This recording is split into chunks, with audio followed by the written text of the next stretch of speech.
Assalamualaikum warahmatullahi wabarakatuh. Perkenalkan, nama saya Zendi Dutara dari Prodi Tingkat Keperawatan semester 4 Distrik Smita Adiguna, Palembang.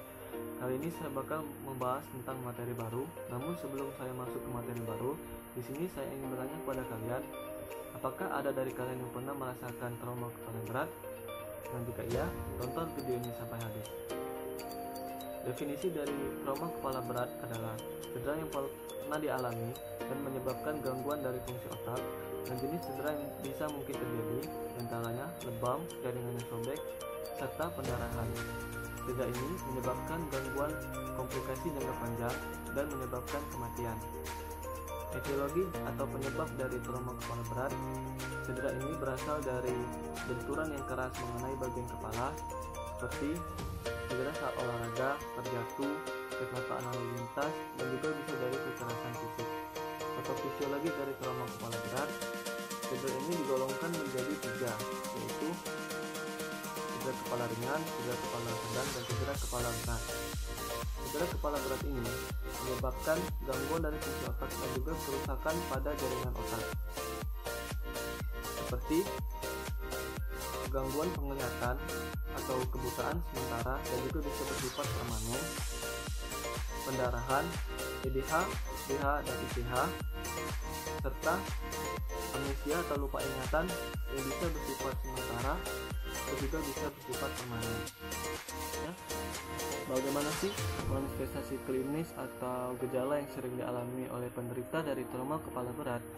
Di antaranya, yang pertama, mengalami pembengkakan di kedua bagian mata. Pembengkakan ini semakin terlihat jelas dan semakin membesar seiring dengan waktu dan juga bisa menyebabkan gangguan penglihatan oleh penderita.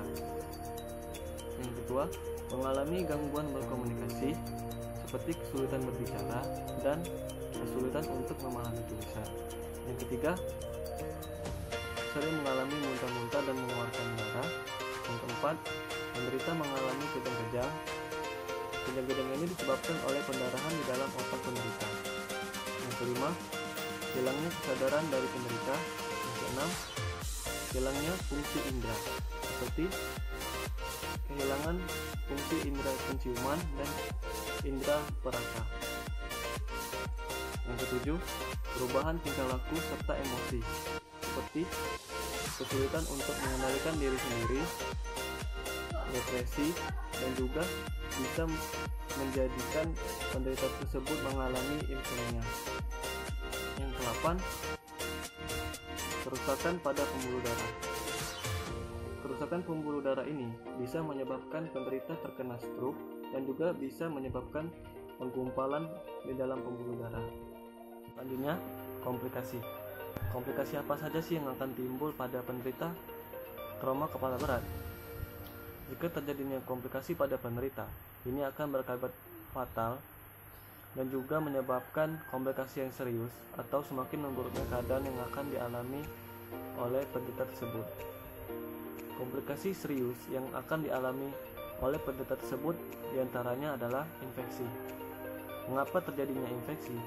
Infeksi terjadi dikarenakan adanya patahan dari tulang tengkorak yang menyebabkan robekan terhadap lapisan tipis pelindung otak dan menyebabkan bakteri bisa masuk dan berkembang biak di dalam luka.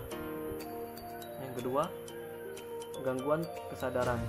Gangguan kesadaran ini merupakan kondisi di mana tubuh pasien tidak memiliki kendali terhadap anggota tubuhnya, atau lebih sering dikenal dengan sebutan koma. Yang ketiga, yaitu gejala pasca geger otak. Gejala pasca geger otak ini merupakan kondisi di mana penderita setelah mengalami cedera dan menyebabkan timbulnya penyakit baru seperti pusing kepala yang berkepanjangan, amnesia atau lupa ingatan, insomnia atau gangguan tidur, dan juga bisa mempengaruhi konsentrasi pada penderita. Selanjutnya, pencegahan. Apa saja sih pencegahan yang tepat agar kita tidak terkena trauma kepala berat? Yang pertama, saya nyaranin itu kalian harus berhati-hati terhadap aktivitas yang biasa kalian lakukan.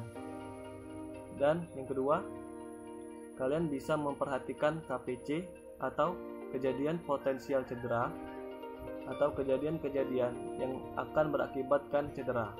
Seperti saat menaiki tangga, kalian harus berpegangan pada tiang tangga tersebut. Contoh yang kedua, saat berkendara bermotor. Dan saat berkendara motor ini, kalian diharuskan untuk memakai helm berstandar nasional Indonesia atau SNI agar tidak terjadinya cedera.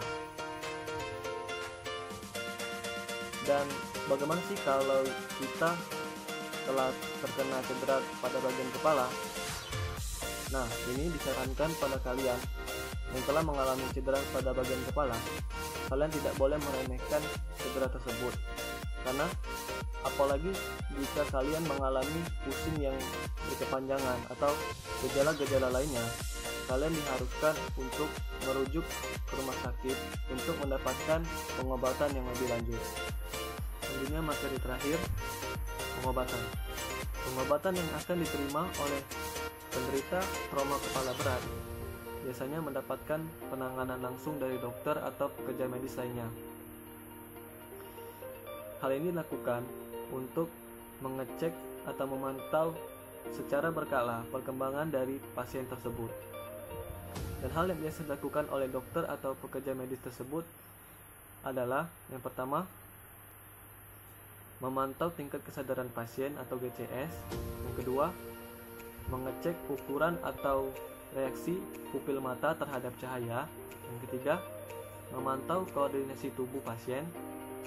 Yang keempat, mengecek tanda-tanda vital pasien seperti mengecek nadi, mengecek suhu, mengecek tekanan darah, dan lain sebagainya.